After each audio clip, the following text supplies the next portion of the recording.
Good day, ladies and gentlemen. Welcome to another Warframe guide. This time, as given as a suggestion by Zivona, who was kindly generous enough to help us reach our donation goals in our stream, we are going to be looking at general modding and some of the more interesting semantics that go into it.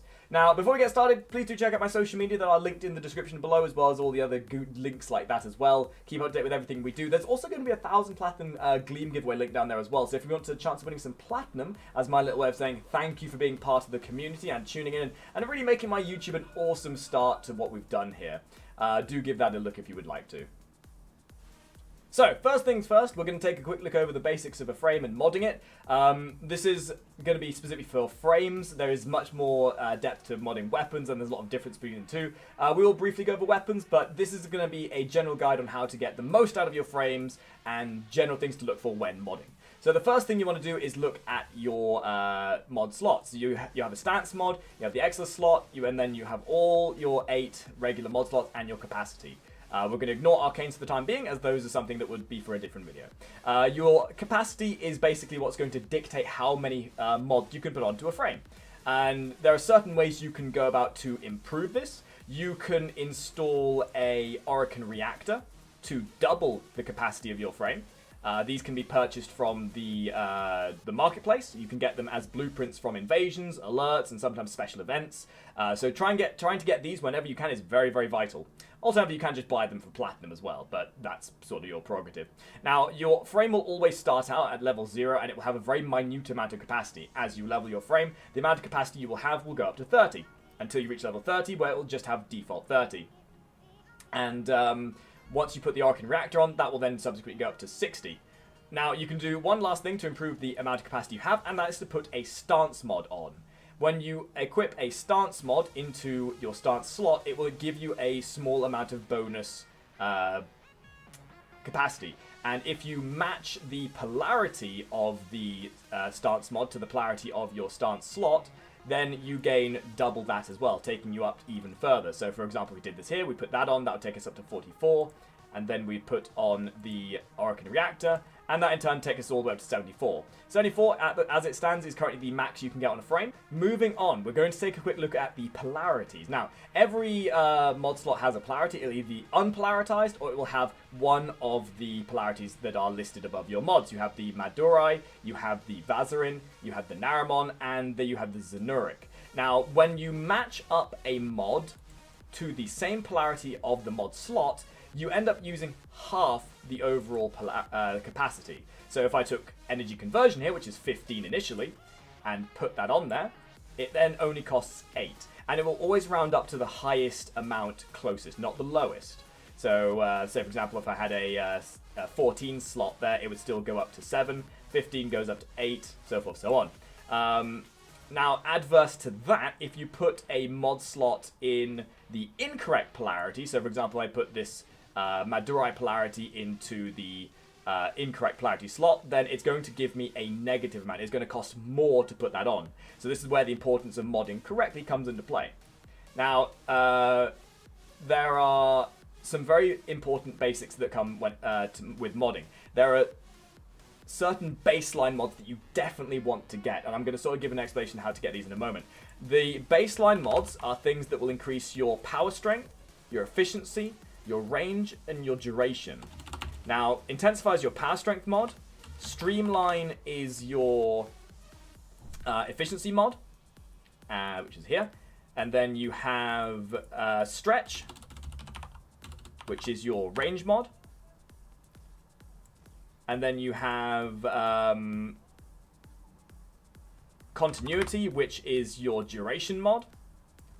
And one other baseline that doesn't show here initially is Flow. Flow is overall ability energy that you have. And these mods are what would be considered the baseline. And the great thing about these mods is they're all very simple to get a hold of. Most of them will come from regular missions that you experience as you go through the star chart. So for example, Intensify, Stretch, they can come from Augustus on Mars, Continuity and Streamline, they can come from defense missions on Earth. As you complete missions, or you do rotational missions like defense, excavation, interception missions, these are just things you will pick up as you go, and they do also drop from enemies as well. So by the time you've unlocked the Star Chart, or you've gotten to the Second Dream, or Nata as a questline, you will very likely have most of these mods, if not just the broken versions. Broken versions, they're worse. You don't really want to use them. You want to replace them as soon as possible.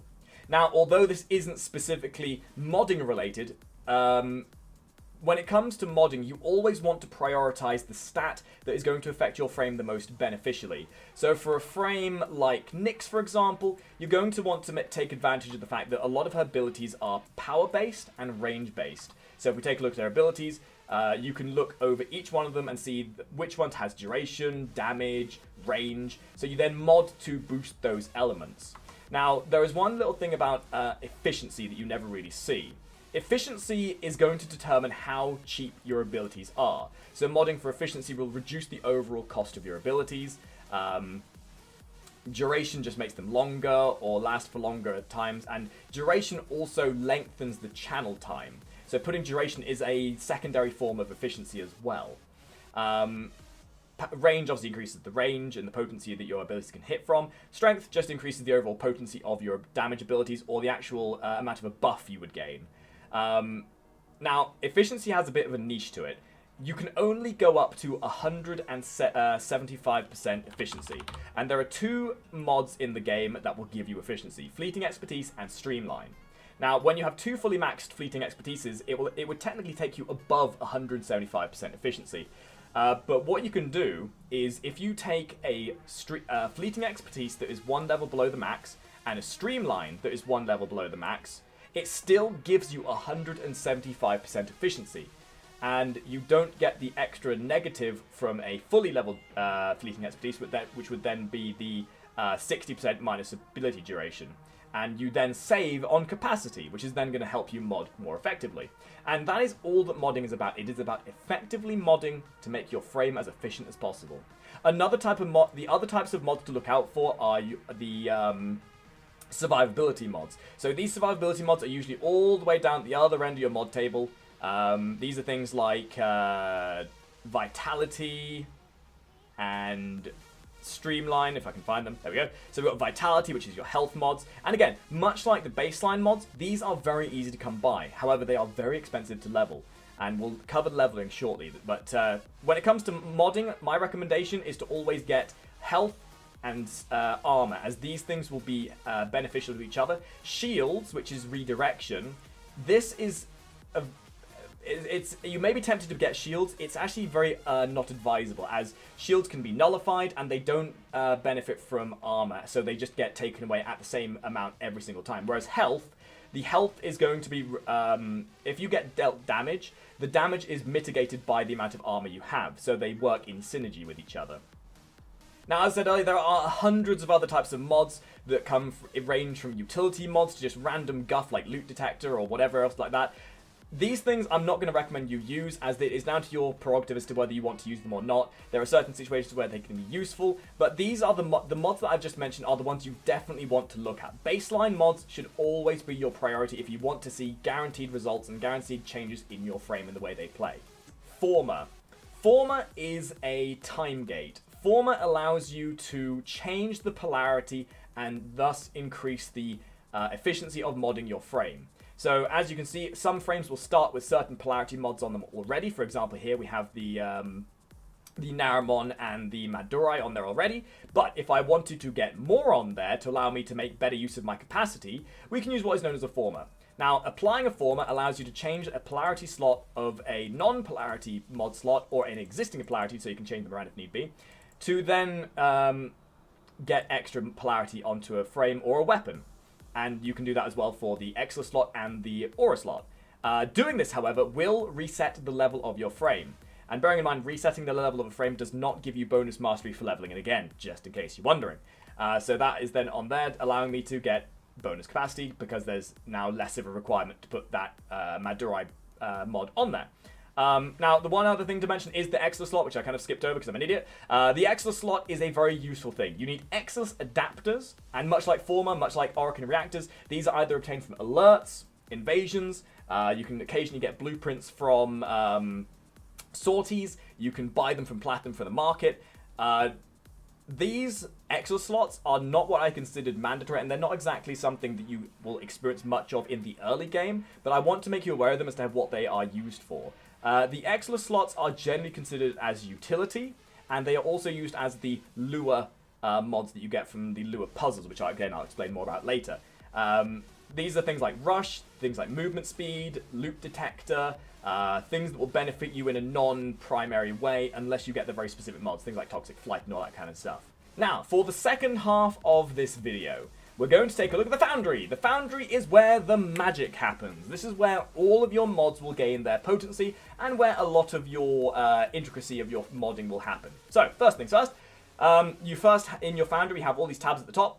You have your Fusion, which is leveling. Now, leveling is how you make your mods stronger. You select a mod that you want to make stronger, so if we wanted Pressure Point to be stronger, we would select it, and then we'd click Fuse.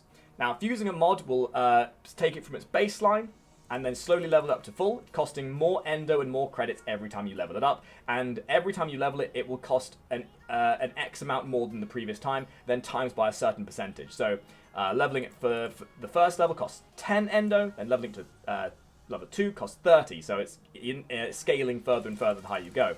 Now, for most mods, it's not going to cost too much, but when you have a level 10 mod, like Steel Fiber, for example, things can get very, very expensive.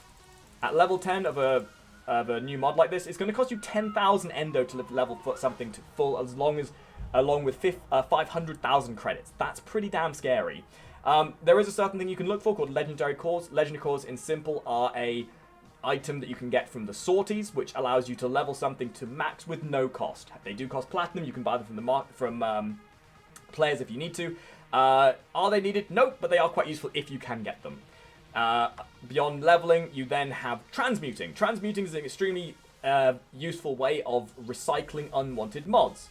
What you do is you select 4 mods that you would like to be recycled. So, for example, if we take these 4 here, you select the 4 mods, you pay a small amount of credits, and then you recycle. And then what you get out of it is completely random. However, there is a slight way of optimizing this. If you use 4 golden mods, you have a much higher chance of getting a golden mod. And this is a really good way of getting rare mods like Condition Overload, Bite, or whatever else that you might have struggled to get so far. It is a slot machine. You have to put some capital into it to get something out. But, again, it's a good way of recycling. Another way of recycling is selling and dissolving. So when you select a mod, every mod has a value of credits and endo. You can sell a mod, you can dissolve it into endo to get potential currency you might be lacking in. So if you get a bunch of spare mods, like I've got 900 ammo drums, for example, if I selected all 900 of these, I would get an absolute metric crud ton of credits and endo. Always pick the one that's going to be priority to you, but you know, it's another good way of recycling a bunch of ribbons. And last but not least, we have Ayatan sculptures. Not much for this that I want to go into for this video. These are things you get in missions that can give you lots of endo. You can put Ayatan stars into them that will allow you to make them worth more endo. You trade them in at Maru's Bazaar to get to extract endo out of them. Good way of getting endo. Did I say endo enough? I'm not sure I did. And last but not least, although this is going to be something for a separate video, ribbons. These are something you aim for. Don't worry about them now. If you see people running around with ribbons, just don't overcomplicate what they are. They're just very powerful mods that can be obtained once you complete the War Within, or if you buy them before that. These will tailor themselves to one specific weapon with completely random stat mods, and then use Kuva to recycle them. Kind of like how you did with transmuting. However, that is again something for a different video. Okay, so we're going to take this video one step further. We're going to have a quick look at where you get some of these mods from and how to obtain certain of these special items like Archon Reactors. So quite literally, with things like Archon Reactors, Former, Exilus Adapters, things like this, all you got to do is go to your marketplace, go to equipment, and you get things like boosters, and then you get your Exilus Adapters and Former. These will cost platinum from here. However, much like I mentioned earlier, you can also get them from the invasions and all that sort of jazz. However, from the invasions, they are just blueprints, so you'll need to make them yourself. However, if you buy them in the marketplace, they are fully crafted, and you can buy 3 Former at a time. If you're going to buy Former, make sure you buy 3 at a time, because you get them at a much more valued rate. Now, modding, there are certain mod types which are very worth looking out for. Currently, there are a bunch of very useful baseline mods from Cetus. Cetus is the newest patch that came with an open world content, and on this open world content you have bounties. These bounties give you mods. Even some of the baseline mods like Stretch, Intensify can come from here as well, so it's a very good and very much more effective way of potentially getting some good mods. However, there are things that are considered as set mods. These set mods are things that give you a passive benefit when you equip more of those mod types. So things like Augur Secrets, Augur Message even. Massage. I'd love a massage right now. Things like Gladiator, the Gladiator set, for example. All of these are mods that are highly usable and can be sold if need be as well for extra platinum. It's very simple. You just got to do the bounties to get them. They do cycle through, so you will need to keep checking back every now and again to see what mods are available for you. But this is very worth doing as it's something you can get access to from the word go. The bounties are mastery capped, however, so you can start them at Master Rank 2, I believe, and then from there on, once you've completed the initial Konzu questline, you can then move on to the other bounties as you go through your mastery levels. Now, there are other places as well you want to look out for example, Lua. Lua have the drift mods, as I mentioned earlier. The drift mods are very, very useful. These mods allow you to min-max your builds to a very minute degree, and they're very cheap mods. Now, the best way of getting these is from Plato. I actually have a video specifically showing you how to get these mods and how to do the challenges. The challenges can be very straightforward or a bit complicated, so I'd recommend watching this video if you haven't seen it already. I have a link there somewhere for it if you want to watch it. Now, the Lua drift mods have an element of utility, and they also up baseline stats as well. So these are extremely useful, and you can spam these over and over again. So this is also a good way of making platinum. You can just do this in your spare time if need be, and these are very useful for certain builds, especially if you want to really extend your frame's potency beyond the initial state of just base in the initial baseline mod, like Intensify, for example. And finally, we also have the Derelict. Now, the Derelict has what is known as the Orokin Vault. Within all of the missions on here, apart from the defense mission, and I believe the assassination mission, although don't quote on that one, I'm not 100% sure. I've personally never seen it on the assassination. The Orokin Vault will randomly spawn in the map and take the place of one of the previous doors. This door will require you to have one of the 4 dragon keys. These dragon keys can be obtained from your clan dojo, and as of a recent patch, you can now hold all 4 keys at one time. I would recommend taking Rhino just to be on the safe side, because otherwise you're going to die a lot. You would go into this mission, you would complete the objective. My recommendation is to do the capture mission, because you just need to capture the dude, then you've got the free run of the entire map. You go find the door, which will spawn randomly through the map. You use one of the keys to open it, and then these mods will be available to you within the cache. These mods are very unique, as they will have a positive and a negative, and some of them are mandatory to, quote-unquote, complete a build. These will have things like power strength, and then minus duration, bonus range but minus efficiency, that sort of stuff like that. And there are mods for shotguns, for rifles, for melee weapons, and these can also be sold with platinum as well, so it's another good way of earning a bit of platinum in the early stage. These ones are definitely ones you want to try and get your hand on in the late when you start progressing your character further. As for other mods, there are other places mods drop from. Things like the 60-60 status mods, they will come from either Barricadier, who will randomly spawn every 2 weeks, and you'll see because they'll have a little symbol on the map on one of the relays. You'll need ducats to get those. Very specific mods will spawn from very specific places, and just naturally, as you progress through the map, you will find these as you go. However, if you are missing a mod, there is the wiki that can show you where they drop as well, and if you are truly struggling, you can also look at your codex, which has a mod segment, which will show you mods that you've seen or already have, and if you need to get more of them, you can come here as well and find them as well. This is all down to personal preservation. You can do as little or as much of this advice as you want, but I hope at the very least this guide has been helpful. There will be a more in-depth look into very specific modding in the future, where we take a much more look as to how to make the most of the specific mods and very gimmicky builds and that sort of nature. So if this video has been useful for you, please do leave a like. Let me know if I missed anything that could have been useful in the comments. You guys make this content as much as I do, so I'd love to hear your opinions. Again, check out my social media. Come check out our Twitch where we recorded this, and if you would like to come and join us, we'd love to see you there over there as well. So thank you very much for watching, my fellow top hatters, and I will see all of you in the next video. Ta-ra!